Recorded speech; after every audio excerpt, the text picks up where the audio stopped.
What is up, y'all? It is your boy, T-Boy, coming back at y'all with another Pokemon deck profile. Now, with this deck profile, I have done, I would say, about three matches. Not three matches, but three tourneys with this deck profile. And out of the three tourneys I've done the one cup challenge, one regular tourney, and then there was another tourney that just recently came out of this past Sunday that I actually did manage to by the grace of God, top in because I did pretty good in it. Lost won all three. It was like a four match tourney. Won three of my games and lost the last one, which is whatever. But because of that, pairings got really weird when it came up to not pairings, but placement got really weird when it came up to placing the people that had placed in the tournament. So I actually managed to get up into third place. Two of my friends, one of my best friends, managed to knock me and bubble me out into second. Bubble me out into third place. He got up into second place, and then because he's playing me over VMAX. Thank God the freaking ban list is right around the corner because Jesus, me and VMAX needs to get out of here. Um, my other friend took first place with God damn some. I'm not even gonna say it's weird. It works, but Jesus, it's like a deck that counteracts a lot of decks that are out right now.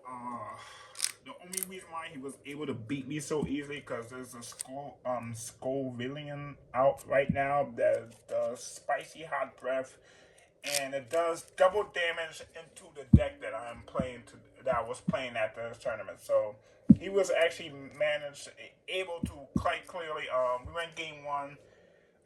He swung into my big guy pretty hard. Managed to knock all of my three big guys out and take all of his prize cards. So I was just like, yeah, there's really no way I'm getting out of this because there was no way I could break the combo because there's a bunch of run prizes in that deck. It's basically Zoroark. If y'all know the Zoroark Phantom Transformation, which that is also getting rotated on April 5th. By the way, how do y'all think about this April 5th ban list? Because, man, bunch of stuff we're about to lose, a bunch of stuff, a new heat we're about to get. By the way, I'm going to be giving y'all my new deck profile list after next Sunday, because it's going to be my updated list for this deck. After the ban list, because we got a whole bunch of new cards and a whole bunch of cards that is getting taken out of this deck. So, with all of that said, sorry if I lost y'all a little bit. I want to start breaking down this deck profile, and we're going to get straight into it. I hope y'all love it. Leave a like, leave a comment on the video, and let's get straight into it, y'all. So starting off first, something that I play in this deck just to power through, just to draw more. Usually you only want to use this turn 1 and turn 2. After that, you're not really using this ability. It becomes a dead card, so you want to get him off the bench. But with that said, his instant charge 3, you're only trying to do that like turn 1 or turn 2. After that, you don't really need the instant charge afterwards. So, Rotom, that's Rotom. Plus, he opens up the Forest Steel Stone because he's the only V that is in this deck right now. And Forest Steel comes in clutch because sometimes you do cool and pick out key pieces to open up your combo. So flush out the combo right then and there to open up your full board. Jirachi, because freaking Sableye is still a thing. I'm going to explain to y'all a new tech that is coming into this list after I break this entire list down that might be able to cut. We might be able to cut this out, but still we have to play this right now for now because Sableye is still running around, and you don't want damage counters being spread around. Also, there's a bunch of other cards that spreads damage counters. So yeah, she stops all of that. Plus energy charge energy doesn't really come up, but it can come up. Like, say for example, you need to get one of your mines powered up real quickly. Just go dump an energy onto her and just go charge energy to get energy out to your Pokemon. Next one. Radiant Charizard. Self-explanatory. He literally just well, I would say don't put this on a bench right away, because sometimes people go after just to get free prize card out of it. But that combustion blast and that excited heart comes up sometimes when you need to end games, because sometimes there's a high level, not high level, but a high HP Pokemon on the field, and you just need to combustion blast and you wipe through all of their health. Either that or there's enough, like say they have 250 health. Perfect. You are killing it. So yeah. Radiant Charizard. Gotta play the 4 Charmanders in this. I'm playing in Blaze and Destruction, Steady Fire Breather one, and the Heat Tackle one. I'm playing these. Self-explanatory. There are more Charmanders out, but these are the ones that I'm playing right now. So yeah. Charmanders. Charmeleon. Now, we are actually going to talk about this a little bit. 2 different copies. A little bit of a must. Flame Veil one, really self-explanatory. Blocks all damage effects. So basically, he can't be hit by attacks that are effects. So let's say if they go to prevent all effects of attacks done to, yeah. So this could block stuff like Lost Mine and what's the other one? Star Requiem. For God's sakes, I played the deck and I can't remember the attacks. Jesus Christ, sorry y'all.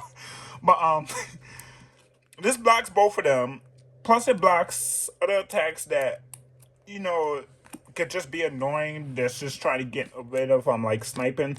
Plus, this actually catches people off guard because some people are still running De-Evolution. De-Evolution is a card, so it's coming clutch. Plus, with the TM Evolution, you can actually drop 2 of these in one turn, and then literally next turn go drop 2 Charizards. So yeah, this actually comes up sometimes. Drop 2 Charizards in one turn is actually coming clutch. I actually did that to somebody in this turn. I was playing, I think it was Jesus, because I played Tina, that one. For the 2 of the decks, I can't remember, but for sure I know it was Tina and something else. Actually, did I play 2 Tina players? Yeah, it was 2 Tina players.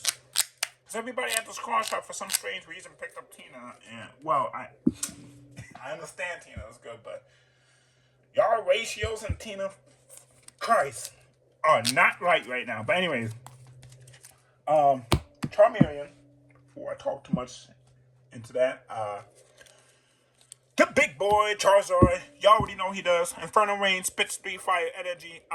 There is times where you don't want to spit 3 fire energy. There's times where you just want to spit 2 or any amount of fire energy. Just remember he spits up to 3. And there's something else that you have to remember. He has to come out from the hand to activate that ability. You cannot go evolution into this and then just try to spit out energy. No.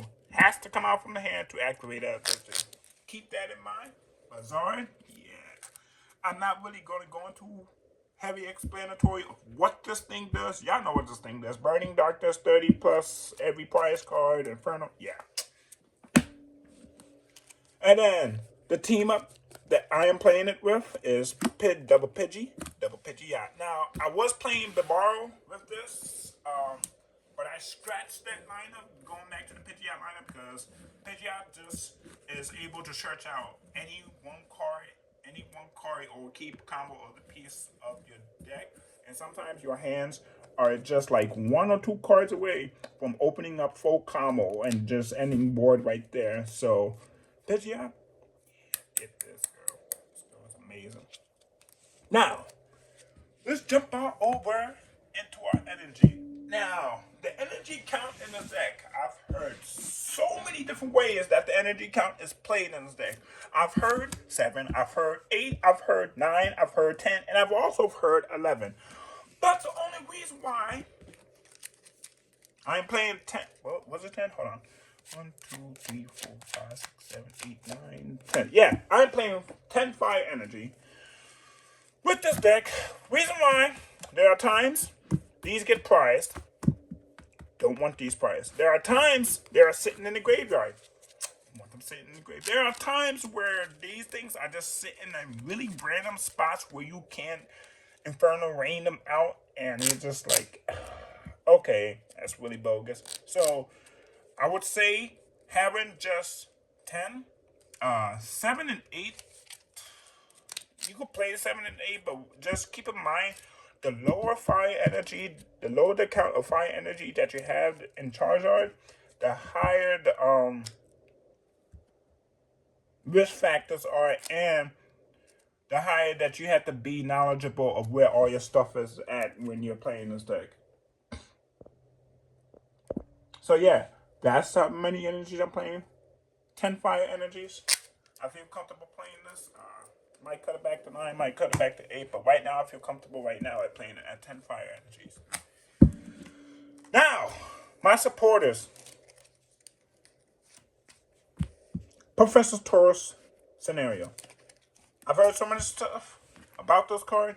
A lot of people don't like this card. I absolutely adore this card. There has been times where people have just dropped massive damage on either my Zard or my Pidgeot, or my, as a matter of fact, my Rotom also. They drop massive damage on trying to set up a knockout next turn, and they're not able to because I dropped this, picking it back up. Everything gets dumped to the discard pile, but that's why you got Super Rod in there. But you pick it all up, and then you just could proceed to do the play again if you're able to. Like for example, there's a play that I did within the tournament today. In the tournament that day where I had Rotom locked up in the active spot and I wasn't able to retreat him, so I just went a scenario and picked him up, got Charizard up in the active spot, and just start swaying. So yeah, this comes up in handy. Boss's orders.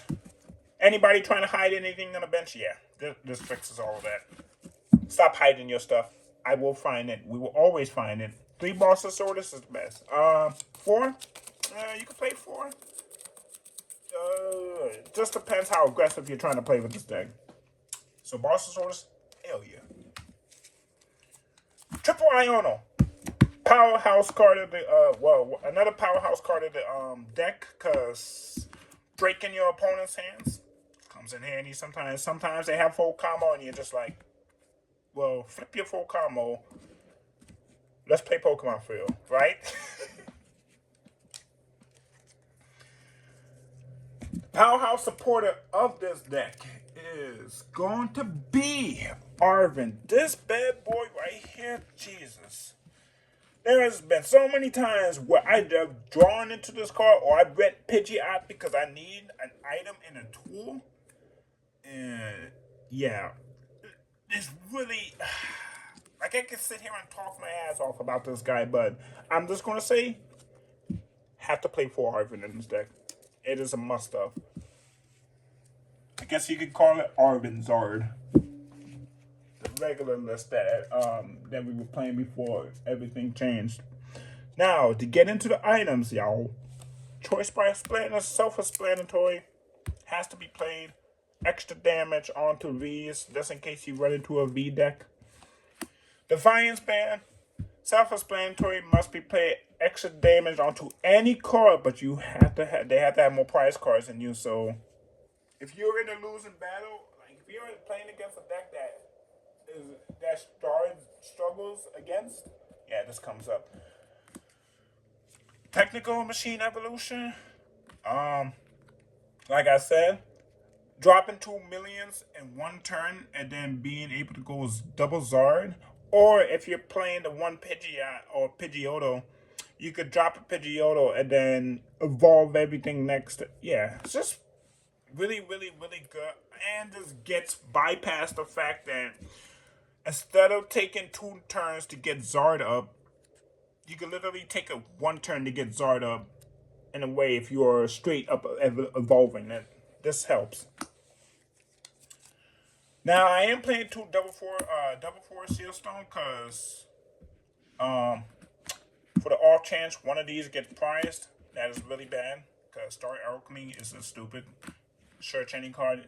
It's basically Pidgeot but an item, and it's only could be used once. Whereas Pidgeot is until the thing leaves the field. So Forest Steel Stone has to be played in the deck. My stuff for the road time. All right, items. Heavy ball stuff gets prized. Get it out. Switch. They lock you up in the in the active spot. Switch it out. Lost vacuum. They put anything annoying, any annoying tools, any annoying stadiums out. Get it out of there. Super rod. Double counter catcher. Just in case I'm in a losing position and I have to pull up something from the bench that I want to come to the bench so I could get either 2 or 3 prize cards. Yeah, counter catch them. Nest ball, self-explanatory, searchers. Gotta play that. Battle VIP pass, getting cut. Y'all already know what this is getting cut for. Buddy Poffins. Yes, we're finally getting it to our Buddy Poffins, y'all. Can't wait for that card to come be in.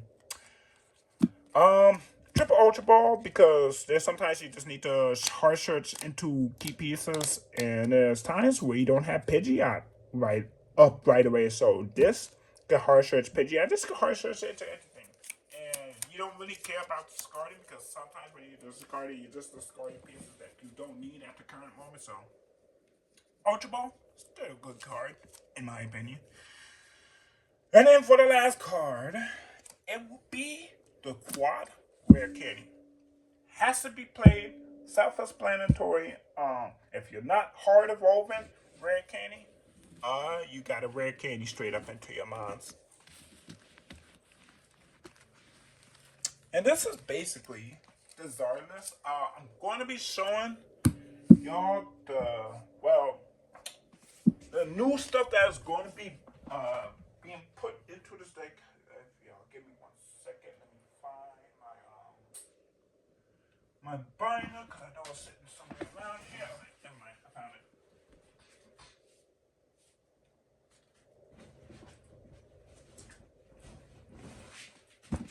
So, cards that are going to be coming into this deck. And these are my, not just only my tech options, because I'm pretty sure a lot of people are going to be start playing these cards too. Maximum Belt. Self-explanatory, hits EXs, and it does 50 damage. Just keep a key note. Only got 1 A spec. I'm pretty sure y'all already know that in y'all decks, but just in case y'all didn't know, y'all can only have 1 A spec. Now y'all know. Y'all can only have 1 A spec in your decks. Cypher Maniacs Code Breaking. Yes, that is another card that is coming up into the deck. I don't know exactly how I'm going to fit it in yet, but as soon as I can get the list 100% in and figure out how I want to fit this, well, actually, no, because that's going to be spaces for the Buddy Poffins. So yeah, as soon as I can figure out 100% of how this is going to fit, how I'm going to fit that card into there, I will let y'all know that. Oh yeah, I forgot. I poked this price pack Pidgeot. That was a pretty nice heat too. That's gonna be going up in my Zard deck because gotta put the pretty stuff in my Zard deck or make it look nice. Another thing that is gonna be out that this deck is gonna be picking up is this card called, what is it? Not Gift Energy, but Mist Energy. It is a card out now that blocks and shuts off Star Requiem or shuts off Lost Mine. The amount that I might be playing, it might, I don't know. I might just do 2 for the off chance. No, not for the off chance because I forgot I could just use Pidgeot to search out for all of them. So then so that means I will be able to. Yeah, that would actually work. Sorry, y'all. I am actually currently looking for my Body Poppers. Give me a second. Alright, I think I found them. Give me a second. You already know what Buddy Poffin does. Y'all can go ahead and skip out of this video, but I'm just going to show y'all real quick just in case There are some people out there that are not keeping track of their. Oh, that's the mana fee he was looking for. All right, I gotta give that to my friend because my friend wanted a mana fee for his deck. Let's see. What are they coming here for? Where are my buddy Poppers? I know they have to be in there. I have a full playset. Where is my full playset? I got the full playset. I know I have a full playset. What in the world is going on here? I have so much stuff in this box. What? Alright, but essentially, Buddy Poffin, Cypher Maniacs, Code Breaking, and Maximum Belt is going to be going into the second power up a little bit more. And yeah! If y'all like this deck profile, there's going to be more coming out. Sorry about not being up to date with my channel. I've just been actually really busy, but I'm getting back into it, taking it one day at a time. And yeah, it's the best I could do. So if y'all love this deck profile, drop a like, leave a comment, and drop a subscribe to the channel. And guess what? Y'all already know it. I will catch y'all in the next one. Double deuces!